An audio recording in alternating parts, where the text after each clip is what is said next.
গল্পের নাম এরই নাম জীবন। স্কুল থেকে ফিরতে না ফিরতেই সায়ক চেঁচিয়ে বলে উঠল, মা তাড়াতাড়ি খেতে দাও, খুব খিদে পেয়েছে। কেন, টিফিন খাসনি আজকে? চাউমিন করে দিলাম যে।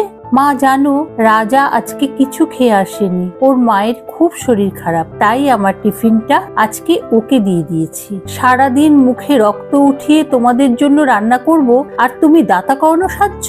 এরপর থেকে আর যদি কাউকে কোনোদিন নিজের টিফিন দাও, তবে টিফিন কেন, কোনো কিছুই দেবে না।